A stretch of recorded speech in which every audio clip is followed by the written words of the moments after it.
बालोद जिले के गुरूर ब्लॉक के ग्राम करछर में 16 आदिवासी किसानों की 52 एकड़ जमीन को डरा धमकाने का और उसे ट्रांसफर करवाने का मामला सामने आया।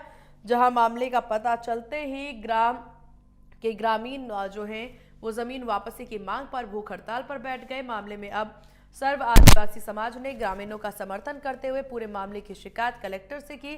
पूरे मामले में बताया जा रहा है कि धमतरी और बालोद जिले में कुछ भूमाफियों ने 16 आदिवासी किसानों की जमीन को पहले एक आदिवासी महिला के नाम से खरीदा और अब उसे सामान्य के नाम से ट्रांसफर करवाने के लिए कलेक्टर में आवेदन दिया है।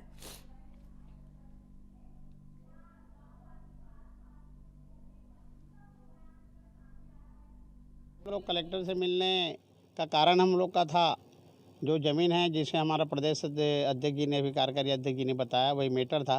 कलेक्टर साहब को विस्तृत रूप से एक एक खसरक नंबर से जो 17 हितग्राही हैं जिसका ज़मीन को लालच दे करके दबावपूर्वक किसी ट्राइबल के नाम से जो रजिस्ट्री कराए हैं और फिर उसको रजिस्ट्री कराने के बाद सामान्य जाति बेचने के लिए जो परमिशन ले रहे हैं उसी संबंध में विस्तृत चर्चा हुआ। कलेक्टर साहब को हमने बताया कि साहब ये जो प्रमिला सोरी है जिसके नाम से ज़मीन रखा हुआ है उसको ज़मीन मालिक को कोई मतलब नहीं, वो ज़मीन देखी तक नहीं है, ज़मीन को जानती नहीं है, लेकिन ज़मीन दलालों के द्वारा जो षड्यंत्रपूर्वक आपको परमिशन ले रहे हैं आदिवासी से गैर आदिवासी करने का, उसका हम लोग आपत्ति लिए थे। कलेक्टर साहब ने बोला मेरा संज्ञान में आया है, कल ही मैं फाइल आया था, कल फाइल को मैं वापस किया हूँ टिप लगा करके। अब फिर से मैं उसकी इंक्वायरी कराऊंगा और जिसका जो हक है आदिवासी समाज का, जिसका ज़मीन भूमिहीन हो रहे हैं उसको ज़मीन को फिर से वापस करने का प्रयास करूँ करके। ज़मीन बचाओ। कुछ लोग आदिवासी के नाम से आदिवासी ज़मीन लगभग 52 एकड़ खरीद के रखे हैं। तो आदिवासी की ज़मीन नाम से खरीदे गए था इसलिए कोई आपत्ति नहीं था, लेकिन अब सेकंड थर्ड बिक्री के लिए अनुमति मांगे हैं जर्नल को। तो आदिवासी जो कर्रेझर गांव के लोग हैं उन लोगों को पता चला तो उन लोग आपत्ति किए।